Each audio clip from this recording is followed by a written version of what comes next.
Well, hello patrons. I'm glad you're joining me for this video. I wanted to do just a short video showing the greenhouse aquaponics system. Now, I've released a couple pictures for it. I haven't actually done any videos of it actually working. So I kind of came out here and timed it just right because actually it kicks on only for 4 minutes every 2 hours. So it don't run much. It just circulates the water for 4 minutes every 2 hours, and it just kicked on. I don't know if you could hear it or not, but I'm going to turn it around and show you kind of what I got going on here. Okay, so this is the system here. So I'm going to just take you down here and kind of just show you what I did was along one side of the greenhouse, I dug a pond basically, and I put pond liner in there. That is a couple feet deep. I can't remember exactly. I think it's just over 2 feet deep. I put pond liner in this. There are fish in there. They are goldfish. I did not stock it with anything else. I do want to maybe put something else in there, but right now I just put goldfish in there. And there is a bucket in the center with holes in it. And you can see some water starting to come through the system already. There's a pump in that bucket.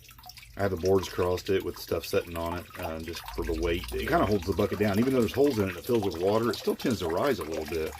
So I wanted to hold it down. But the pump pumps water up to this manifold right here. It separates between these 3 beds. Right now what you see is I have these beds filled with cuttings, elderberry cuttings, currant cuttings, mulberry, goji, a few things like that. I'll show you what's going on here.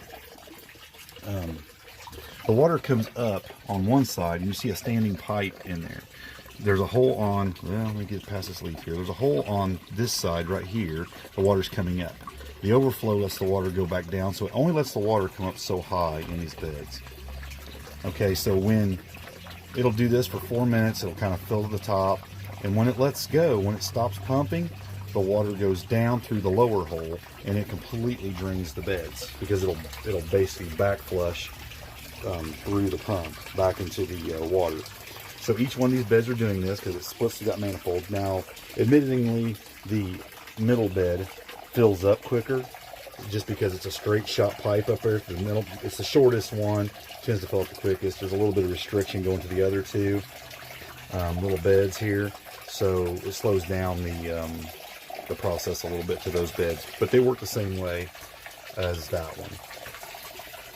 And 4 minutes is doing a great job. I'll just show you the reading that's going on.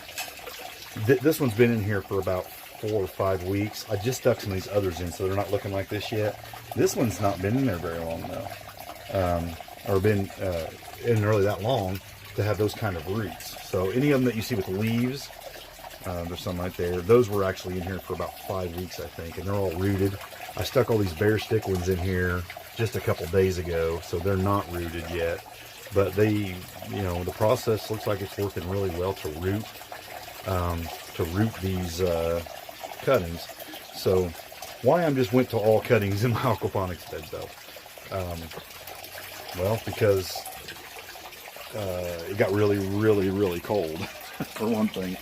And as you see, water's coming out for each bed quite a bit. It's circulating a lot of water in there. I got pipes coming down from each one from that overflow pipe. And when that shuts off, like I said, those will quit flowing and all the water will go right back down and come out through the pump, disperse from the holes in the bucket and fill the reservoir down here back up. And the fish will just keep doing their job of fertilizing the water. The roots on the beds and the roots on these cuttings will do a good job of filtering the water for the fish. And it's just a happy little system. It'll all shut off now, and that will drain, and it'll all come back down through the pump, and it'll just basically back flush through the pump, fill the bed back up. I'm going to put in the notes for this video, I'm going to put some of the equipment. I'll put the pump in case anybody's wanting to do this. This doesn't have to be overcomplicated. This is a really simple setup. Again, I was getting ready to tell you why I don't have vegetables in here. I did have vegetables in here. It got unseasonably cold here, even with a wood stove, which I couldn't run all the time, and this heater that would kick on. it couldn't keep it warm enough in here, and basically every plant in this bed died. And I just couldn't keep it warm enough with that unseasonable cold temperature. Now, ever since then it's been warm. Now, cuttings did fine. I had some cuttings out here, didn't even hurt them. But I had like lettuce and, you know, or no, I don't think I had lettuce in there. I had them in pots and they didn't do very good. But I had cress and broccoli, and I just had a bunch of stuff, and stuff that was fairly, you hear those emptying out, the suction sound, where it's draining back down in there and pushing the water back through. But yeah, I just didn't survive.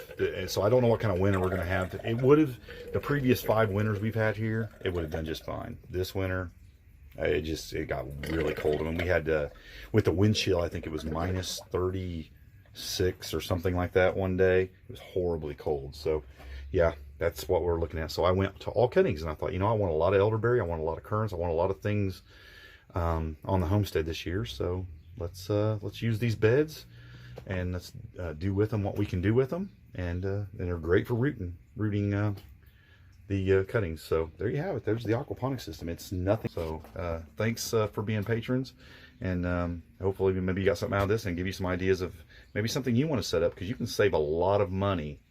Spend a few dollars on a pump and some pipe and some beds, and you can actually save a lot of money buying plants, because you can just buy one elderberry bush and make 100 out of it, or whatever you're growing. So you can make a lot of cuttings and plant them, and basically fill your homestead up. So that's all I have for you. Thanks for watching.